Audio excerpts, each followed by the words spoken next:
Welcome to Redtastic. Story 1. I decided impulsively to make Anna, 28 female, the last among my 3 kids, the sole beneficiary of my will. But honestly, I don't see anything wrong with it. My other 2 kids, Ella, 33 female, and Joe, 30 male, are outraged about my decision and think I'm not being fair. However, I have my reasons. I'm not a parent who shows favoritism, yet things are different this time. My 53 female's husband passed away when Anna was 5. I assumed the role of both mom and dad to my kids. It wasn't easy, but I did my best. I got involved in a tragic car accident which almost took my life last December while returning from work after my night shift. I had a head injury and nearly lost all the function of my right arm and left leg. My survival, I would say itself, is a miracle when viewing the CCTV footage. I was pretty much cognitively impaired. It was so bad that I was in a high dependency unit for 3 months. When I finally regained my senses, I made a shocking discovery. I asked around the ward, wondering who cared for me all this while. Turns out only Anna was by my side the entire time. Joe never showed up after the night of the accident when I was undergoing surgery and was put in ICU, and Ella visited a few times at first, then stopped completely. The last visit was over 4 months ago. Anna paid all my bills not covered by insurance and did every other thing she could for me. In the subsequent days, I began my physio. It was painfully slow but worth it. Now I walk with assistance, my arm is working a little, and my speech has improved. Anna actively took part in my rehabilitation and therapy as well. Any single mom out there would understand how I feel about my children's neglect. I have wept over this issue while alone. I did so much for them only to be completely abandoned when I'm at my lowest. If not for Anna, I would have lost my mind. So I grew vindictive. In my original will, I had my estate shared among them equally, and they were all aware of what their inheritance would amount to. After I was discharged from the hospital, I made changes to my will without informing them. I wrote Ella and Joe out of my will and transferred all my estate to Anna. Then a few days ago, Ella came to me, requesting the keys to my vacation home, a scenic 3-bedroom apartment. She wanted to spend the holiday there with her family, but I just said no. She was taken aback because I had never done that before, and the apartment was technically hers because I gave it to her in my will. I calmly told her about my new will, which did not include either her or Joe. She lost it and exploded. She started throwing a fit, calling me unreasonable and petty over my decision. I was outraged by her reaction and raised my voice at her. I told her my mind for the first time since I got home. I asked her where she was all this time that I was dying in the hospital and whether she ever cared about my survival. She then went ahead to stupidly claim that she was busy with her job and family, so it would be unfair for me to write her off the will on that accord. I told her if she was that busy to drop by her dying mother a couple times a week, then tough luck. She isn't getting any of her mother's inheritance. I haven't spoken to her ever since, but I can't stop wondering whether writing them off my will was too extreme of me. So am I the a-hole? Update. Anna called me yesterday crying over the phone. When she calmed down, she explained that her siblings came over to her place and screamed at her for manipulating me into making her the sole beneficiary. That was absolute nonsense, because Anna wasn't even aware of my new will. This made me furious. I called them both over a conference call and warned them about harassing Anna. Things got heated and words were exchanged. I feel very disappointed in them. I think I need to go no contact for my own sanity. Thanks everybody for reading so far. I'm sorry this happened to you, OP. I totally understand and I support your decision to make Anna the sole beneficiary of your will. Sure, your other kids are adults and they have families and jobs that need their attention, but that doesn't excuse them for not checking in on their dying mother for months. Their actions show that they don't care about whether you die or you don't. At least not enough to actually take the time to check on how you're faring and if you were going to make it. Only Anna did that. You're hurt, They hurt you, and now you're just getting back at them for what they did to you. They seem to only care about the inheritance. You should definitely go no contact with them until they apologize sincerely. Story 2. Me, 28 female, and my husband, 34 male, have been married for a year. Before I met him, I got a dog named Ollie, a German Shepherd. That was originally my sister's, but she passed away, and I immediately took him to live with me. My husband adores Ollie. He sometimes jokes that he's married to me only because of Ollie.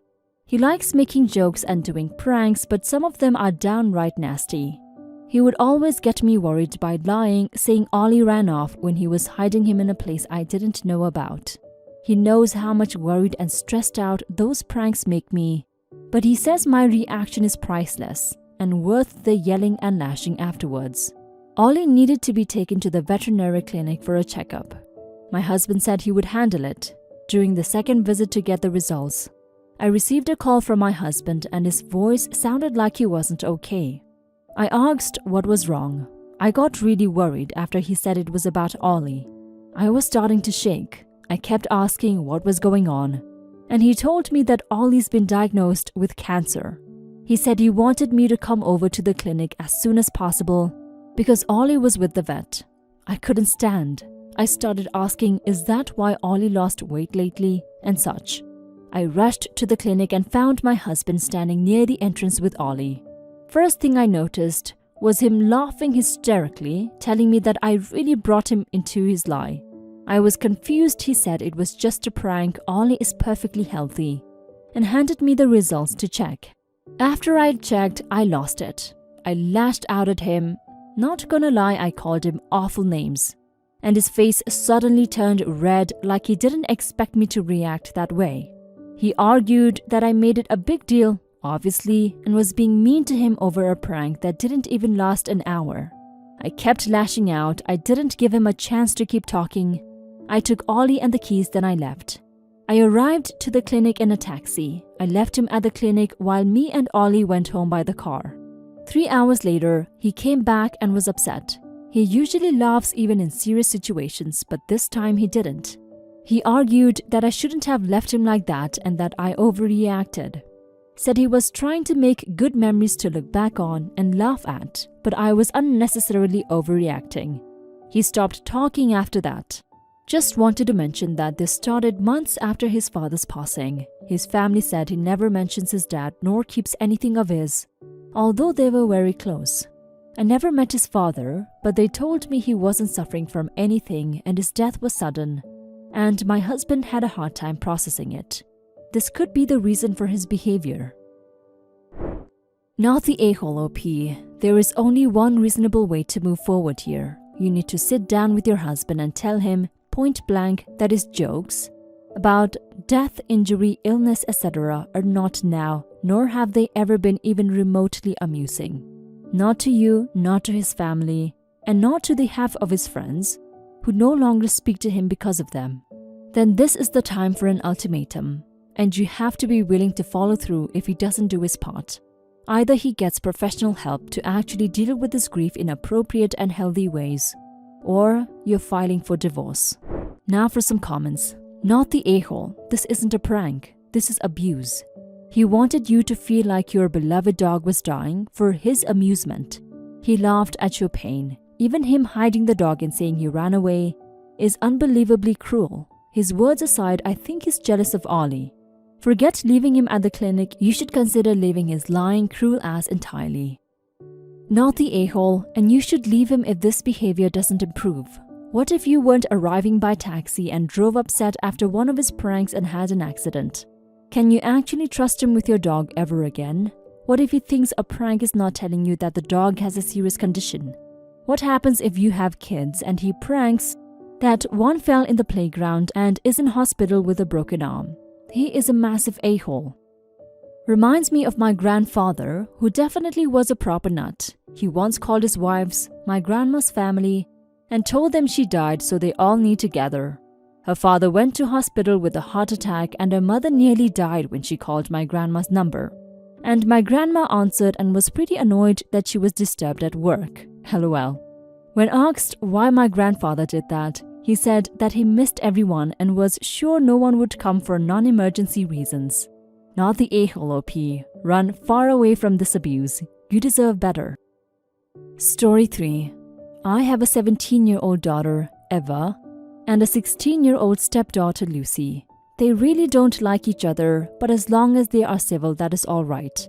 Eva is really exceptionally beautiful. Ever since she was little, I've been approached by talent scouts and modeling agencies. But I always said it had to be her choice. She used to be a competitive dancer, and when she was 8, she was approached to model for a kids' athletic wear brand. She wanted to do it, and she's been modeling ever since. She also makes good money on social media. I don't touch any of this money. It's all hers.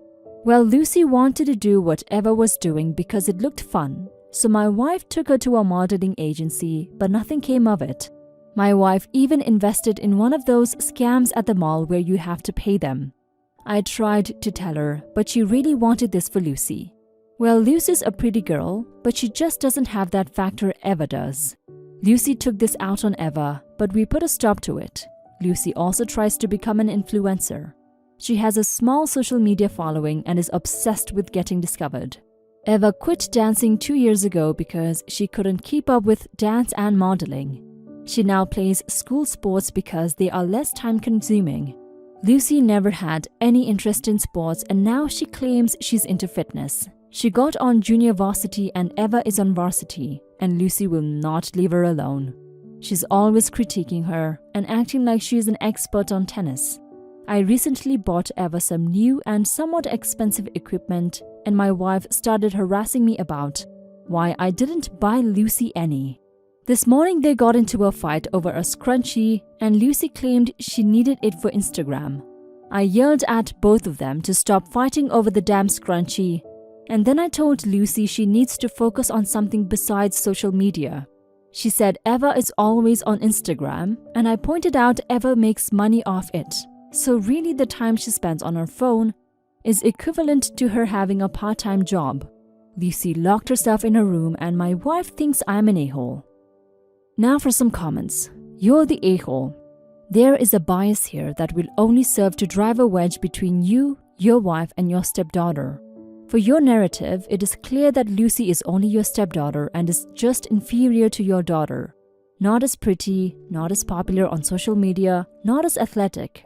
If these are the things that Lucy sees you are proud of Eva for doing well, is it any wonder that she wants to succeed at them as well and receive your praise and attention? The situation is way too complicated to just sum up with you're the a-hole or not. I think the real answer here is everyone talking and voicing their opinions. Therapy is a good place to start. To say you will view your stepchild on the same level as your own is ridiculous. You can love your stepchild, treat them as your own, give them fair treatment in some cases, but you can't just wave a magic wand and make your feelings the same. With the financial situation, it seems like you separate things, which is your arrangement. The Instagram situation is a little weird. I don't think making money should be the only determining factor in why someone should do something. But I don't live with her. I can easily see both or one of the girls obsessing over their looks. My oldest sister was extremely talented as a singer. She won Best Female Soloist at Nationals for show choir level good. Did that stop my middle sister from also doing show choir? No. Did that mean my family treated the middle daughter differently or gave her less private lessons or dance classes? No, they got the same exact things because they were both teens that showed a passion. My parents' style was if we showed an interest in a hobby, they took it a mile. I hope to raise my kids that way. Did we end up sticking with every hobby we tried? No, but we were always given the opportunity to try. Growing up now, I realized that a lot of kids didn't get to just run with whatever they wanted to do. Whether it be financial reasons or parents not giving an F. I truly am a better person for my parents, giving me the option to try, and I hope to pass that parenting along.